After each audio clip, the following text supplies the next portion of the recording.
La lección que estamos terminando de estudiar esta semana comienza con el texto de Juan 12:32. Y yo, dice Cristo, si fuere levantado de la tierra, a todos atraeré a mí mismo.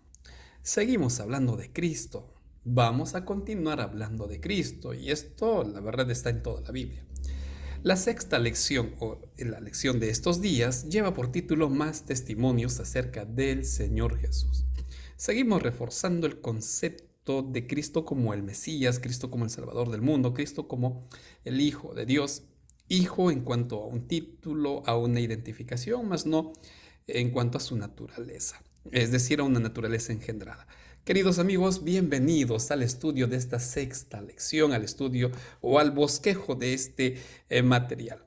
Como todo bosquejo, vamos a trabajar con objetivos y es lo que voy a presentar a continuación, 3 objetivos para este estudio.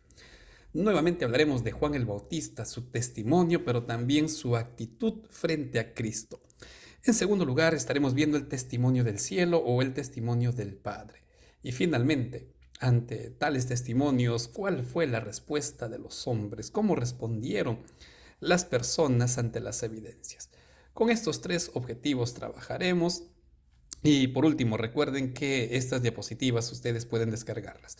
Hay un enlace, ustedes se dirigen a la descripción de este video y figurará el enlace diapositivas. Está escrito y a continuación está el link desde donde pueden descargar estas diapositivas. Bueno, comencemos viendo el primer objetivo de estudio.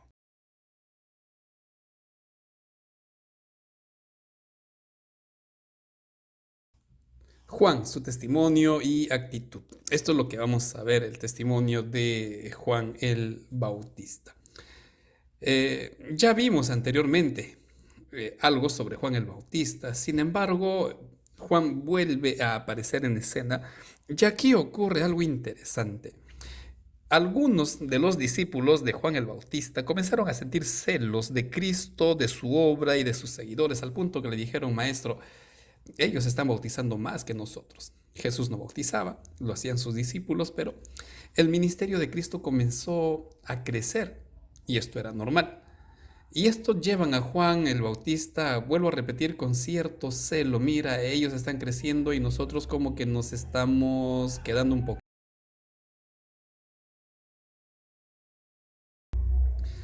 Ante esto, Juan reacciona de una forma que estoy seguro sorprendió a sus discípulos, sorprendió a las personas.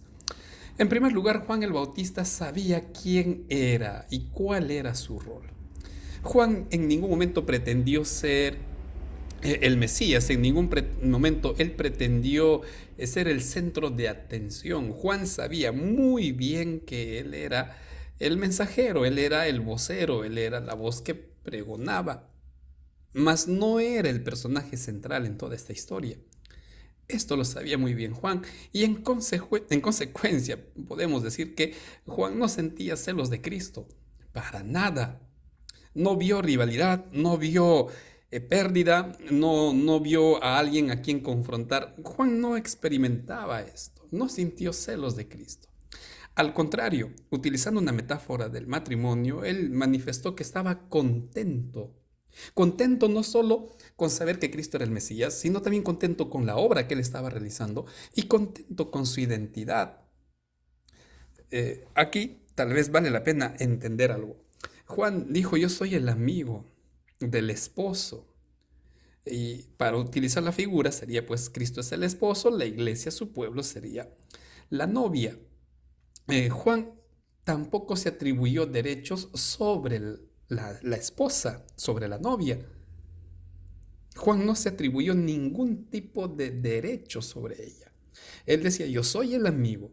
Y como amigo yo me gozo por el esposo, yo me alegro por la unión de mi amigo con su esposa. Es cierto que manifestaban afinidad entre Cristo y Juan, o Juan y Cristo, pero Juan sabía muy bien que él no tenía ningún derecho. Y con esto quiero decir que Juan no sabía que él no estaba para juzgar, para criticar a la esposa o a la iglesia. Al contrario, él estaba para conducirla. Y esto es precisamente parte de lo que hizo Juan. Entonces vemos en primer lugar que Juan sabía muy bien quién era, no sentía celos de Cristo y al contrario, él estaba contento con la obra que realizaba y señalaba, llevando a las personas a Cristo. Esto es interesante porque Juan no buscó jalar a las personas para él. Juan señalaba a las personas para Cristo. Ese es el Mesías. Él dijo, a mí el Señor me habló y me explicó que sobre quien el cielo se abre y desciende el Espíritu Santo, Él es. Y Juan señalaba a Cristo como el Mesías al punto que decía, yo ni siquiera soy digno de desatar sus sandalias. Él es el Cordero de Dios. Esto lo dijo a sus discípulos y sus discípulos lo siguieron. Juan sabía quién era, sabía su misión y también señalaba a Cristo como el Mesías, como el Redentor, como el Salvador del mundo. Aunque posiblemente Juan no comprendía muy bien la dimensión de la obra del Mesías, pero él entendía muy bien que no era el centro. Y es que el mundo no necesitaba de Juan el Bautista. Esto tenemos que comprender. El mundo no necesitaba. La obra era importante, sí, pero si Juan se hubiera rehusado, otros hubieran hecho la obra del Bautista. El mundo necesitaba de Cristo. Y si el mundo en su momento necesitaba de Cristo, querido amigo, en nuestros días también sigue necesitando de Cristo. Este es el primer punto de estudio en relación a Juan el Bautista y nuestro Señor Jesús. Vamos a ver ahora nuestro segundo objetivo.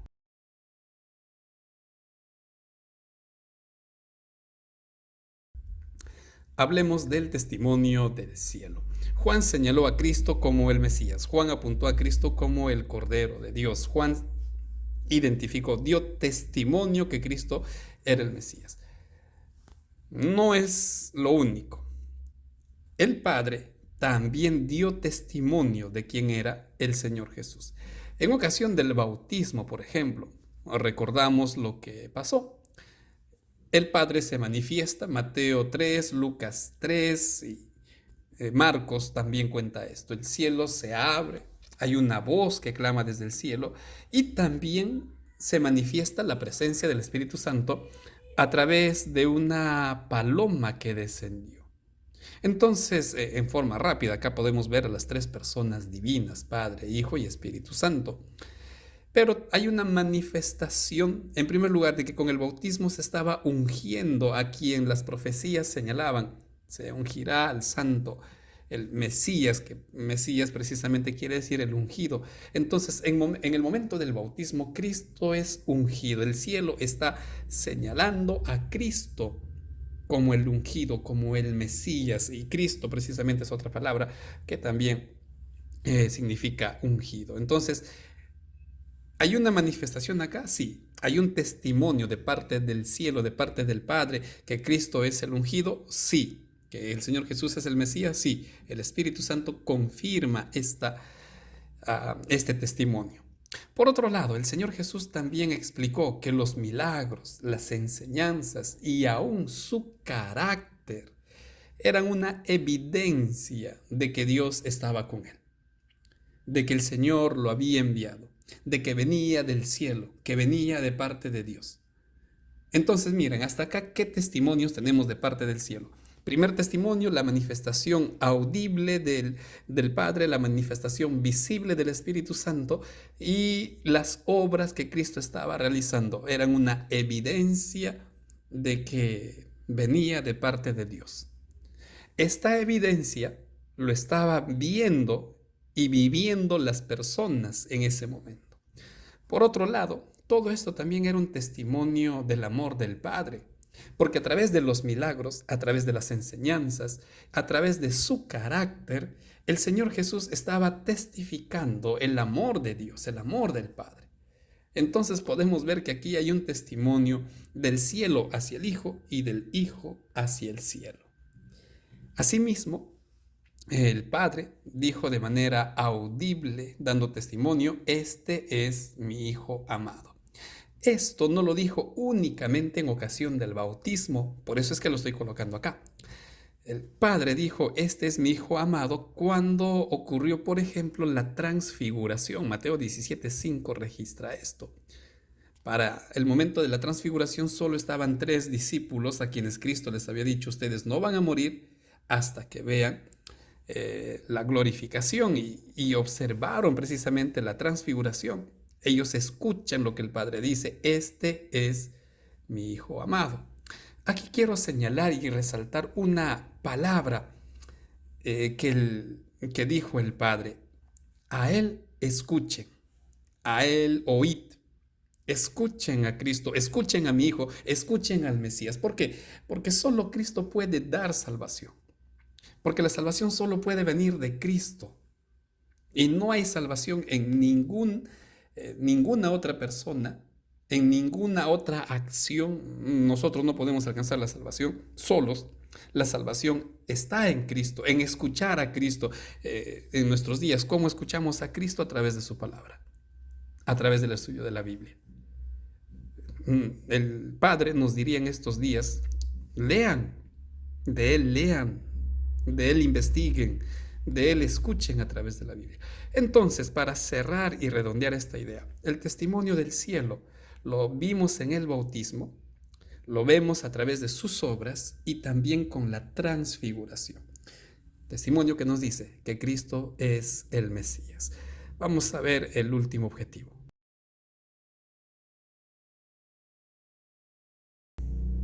Ante estas evidencias o testimonios, ¿cómo respondieron los hombres? ¿Cuál fue la respuesta?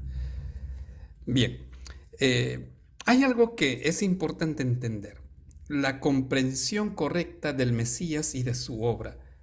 Esto tal vez es repetitivo en nuestro estudio, pero no es vano, no es algo casual.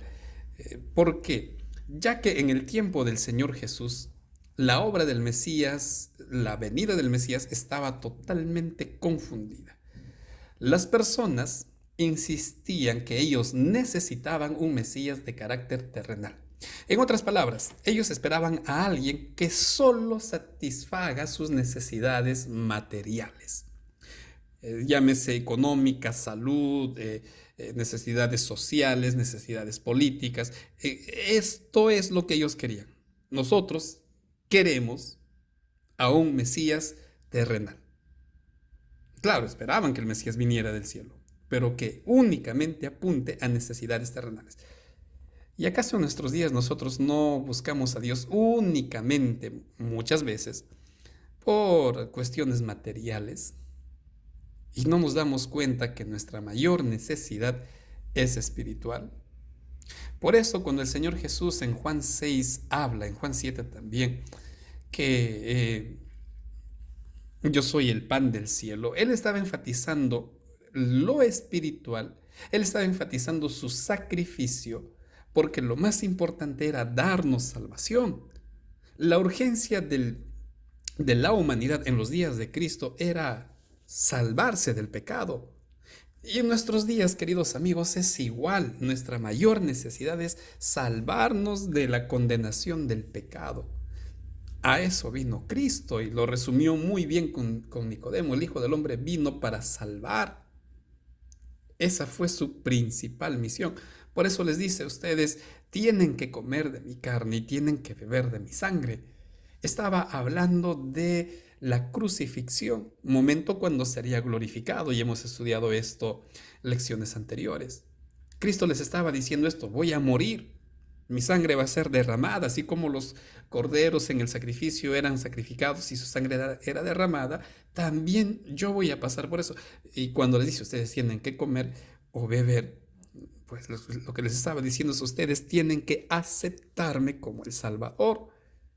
Tienen que creer en mí, tienen que entender que mi muerte, que mi sacrificio es necesario para la salvación de ustedes. Esto es lo que Cristo les estaba diciendo. La mayor urgencia es una salvación espiritual. Por eso Juan señalaba, inspirado por Dios, a Cristo como el Mesías, como el Cordero de Dios que quita el pecado del mundo. Lamentablemente, ante estas declaraciones, muchos rechazaron las palabras de Cristo. No entendían cómo es esto que vamos a comer su carne.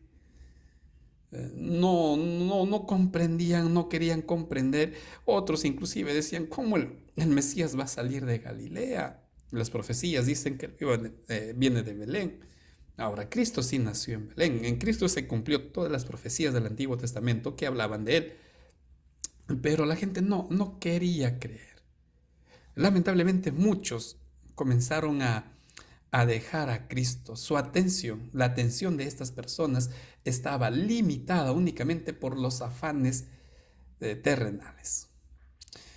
Su vista no estaba en el cielo. Su conciencia no estaba moldeada por las escrituras. Ellos solo miraban y como objetivo máximo tenían vivir bien en este mundo. No tenían mayor aspiración. Y cuando Cristo les hablaba tantas cosas del reino de Dios, del reino de los cielos y tantas promesas, ellos aceptaban, pero primero querían acá experimentar todas esas bendiciones. Muy parecido a nosotros. Yo creo que muy parecido a nosotros. Otros, como sus discípulos, decidieron mantenerse al lado de Cristo, incluyendo a Judas, que luego terminaría entregándolo. Estos que se mantenían al lado de Cristo es interesante porque no entendían a plenitud, dudaban. Incluso algunos decían, parece que este es el profeta. No había una comprensión al 100%, pero decidieron seguir a Cristo. ¿En dónde estaremos nosotros, queridos amigos?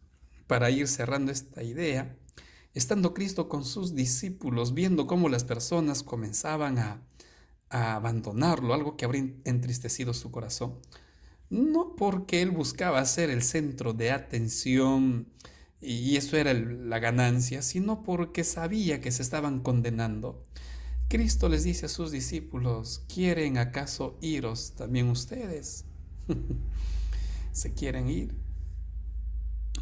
Acá hay tal vez algunas preguntas sutiles que también Cristo nos haría a nosotros. ¿Qué prioridades tienen?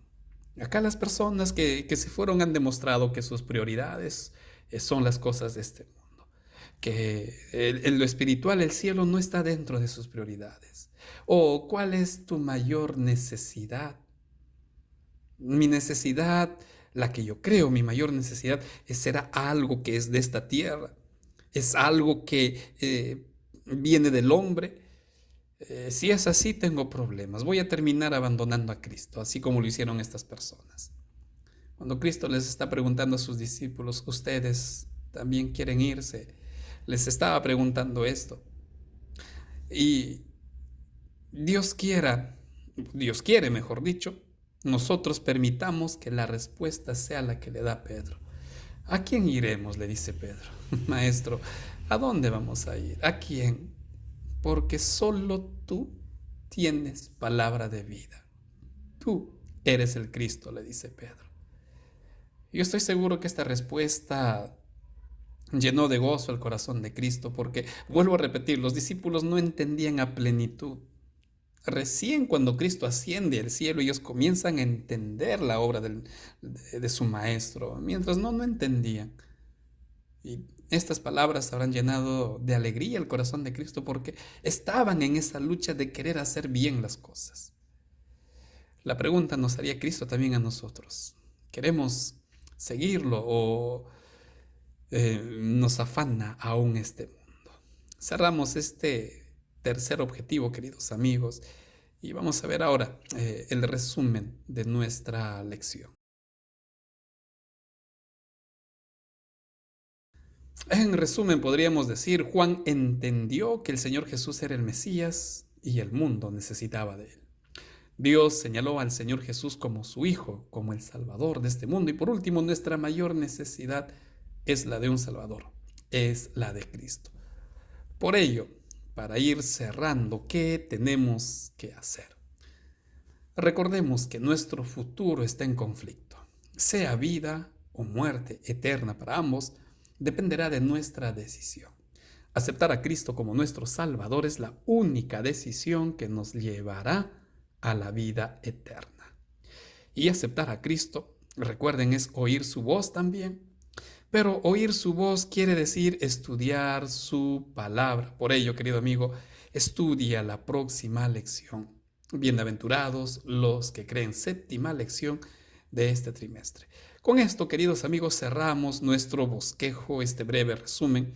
Dios mediante mañana a las 5:30 de la mañana nuevamente nos encontramos para tener este estudio más ampliado, un poco más extendido, comentado con ciertas o con algunas citas del espíritu de profecía. Que Dios, queridos amigos, los bendiga. Permítanme despedirme deseándoles a todos muchas bendiciones, un bonito sábado, por supuesto. Y si el Señor lo permite, la próxima semana nos encontramos con un nuevo material. Un fuerte abrazo a todos ustedes, que Dios los bendiga.